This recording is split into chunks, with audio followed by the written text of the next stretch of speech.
field to try and understand what are the mechanisms whereby this immune system is subverted. So that's another area of research, another area where drugs are being developed to try and stimulate the immune system so that it is able to recognize leukemic cells as foreign. Another one is, well, let's kill these leukemic cells. Having killed these leukemic cells, then let us hope that this leukemia doesn't come back. And unfortunately, though, with this type of leukemia, particularly this myeloid type of leukemia, in many cases the leukemia comes back. And the only way of eradicating it is a bone marrow transplant. So what you do is you give chemotherapy, you kill these abnormal cells, then you take these stem cells, these cells that are capable of dividing throughout our lifespan, you take them either from the blood, and mostly nowadays from the blood, but in the days gone by we used to take these stem cells from the bone marrow. And then you give these cells of the donor, which is a donor has got to be a good match. As time has gone on, it has become clear that the match doesn't need to be 100%. 80% will be okay. And in fact, nowadays we are trying to work towards a 50% donor rather than an 80% donor. So that's kind of a big improvement and a big advance.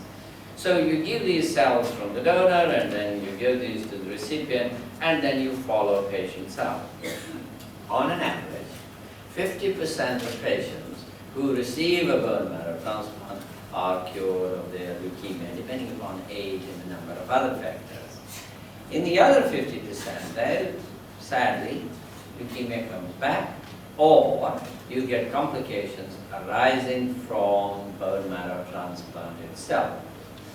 So what do we do about it? Well, there's a lot of research, and this institution, as well as many other institutions worldwide, to try and see whether we can reduce this level of relapse, the leukemia coming back after a bone marrow transplant.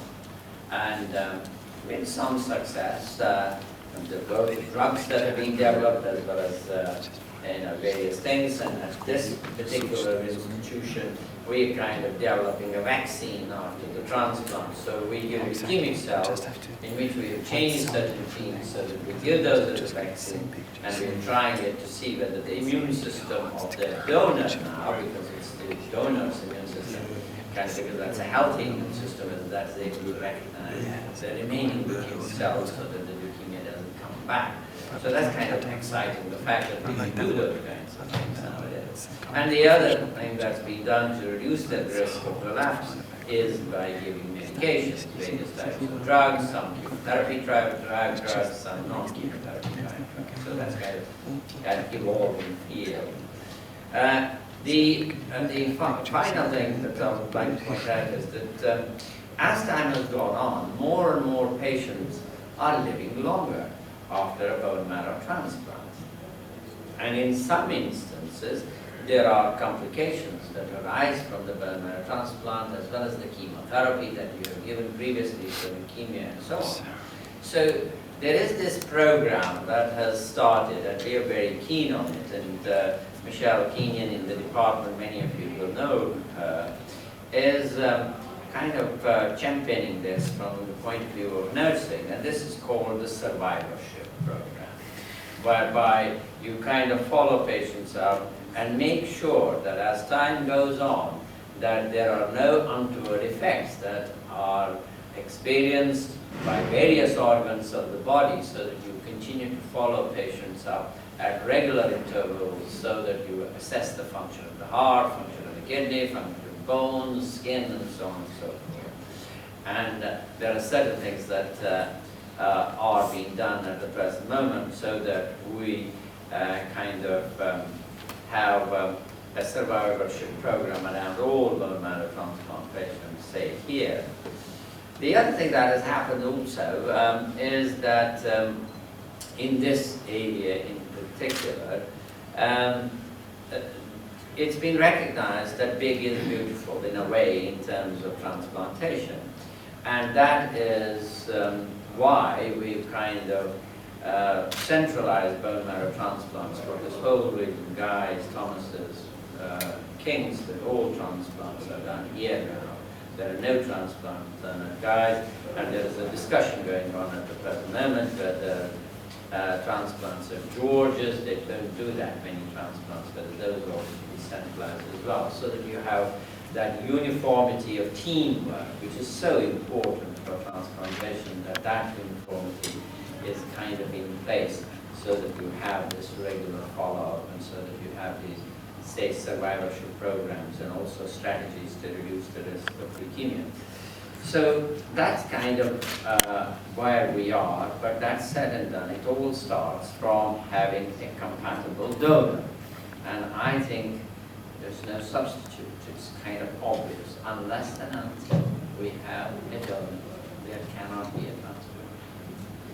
And it is also a fact, as you know, as Danny knew it the first time when he was asking questions about it, the compatibility, the match, is true to the races where we have come from. That if you look at, I'm more likely to have a donor who is Indian. And similarly, a person from a Caucasian background is more likely to have a donor who is Caucasian. And likewise, patients from Afro-Caribbean, they're more likely to have a donor from that background. That is a fact. And therefore, it is kind of still a huge challenge that we have so few donors in the Nolan register from the ethnic minorities. And I don't know why, but I've done a number of radio programs and phone-ins about these, and there are all kinds of questions and kind of perceptions that are out there about what happens if you have to give blood or bone marrow cells. And some of them are laughable, but people believe in them. But those perceptions have to be remedied. I remember on one occasion, I was, I think, on Radio Leicester, and I was asked about bone marrow transplant, and he said, what are you preaching? By taking bone marrow cells, you're taking the soul from individuals and putting it in another one. And don't you know, transmigration of soul is kind of a big thing in a particular religion. This is not right, and all this kind of thing. And, you know, what do? You kind of try and explain, well, you know, there's only one soul or whatever. And then another occasion, this was on one of the London radios, but somebody said, yeah, I know, man, I'm not going to be a donor. I'll tell you why, because I've heard it, that it's going to take, it makes you impotent. And no matter what you say, that's what I've heard, that's what I believe in, and it is going to do that, so thank you very much, goodbye, and you drop the phone. So what do you do? I mean, this is it. So that's what I mean. So these perceptions have to be remedied. And this is very difficult, nonetheless extremely important if we are going to succeed in that mission in a way, which is started with Danny and Ira, of having a donor for everyone, hopefully. And that's what we're kind of hoping. And thank you very much for doing it. So thank you very much for initiating such a wonderful thing. And let's hope and pray that it will be successful. And on our part, if there's anything we can do, any way we can help, we're at your disposal. Thank you very much, everyone.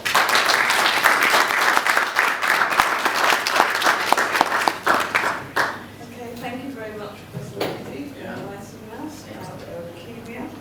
Now I'd like to present my lovely other half, Ivor Burford, ex-leukemia patient, CEO and co-founder of DWIB Leukaemia Trust.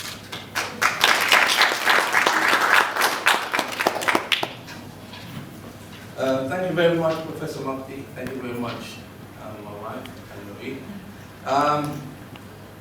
Yes, this whole matter of leukemia and what it does is something which is very, very dear to my heart, given that I was in that very, very dark place at some point in time when I was diagnosed with leukemia.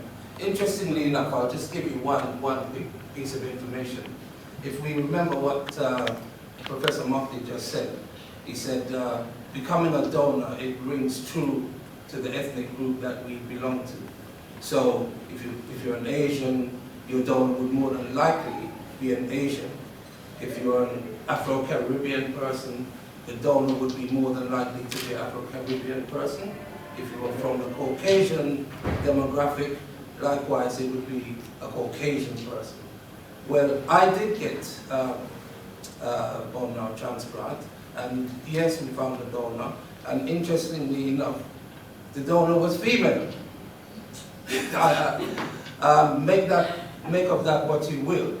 But suffice to say that I'm very good now at telling a lady's dress size, and I can tell and the colors and everything. I had my wife that way, even though I'm colorblind, but it works. Getting more serious, there I was, quite a normal person, leading a normal life, work 9 to 5, very active in sports, did a little boxing training, played football actively, and working in IT. And it so happens that one day I went to work, and I woke up feeling really ill, almost as if I'd had flu. And I recall feeling very bloated and feeling as if I had indigestion. So I thought, well, as we do, maybe I should get a soda, like a Coke or a ginger beer or something to dispel that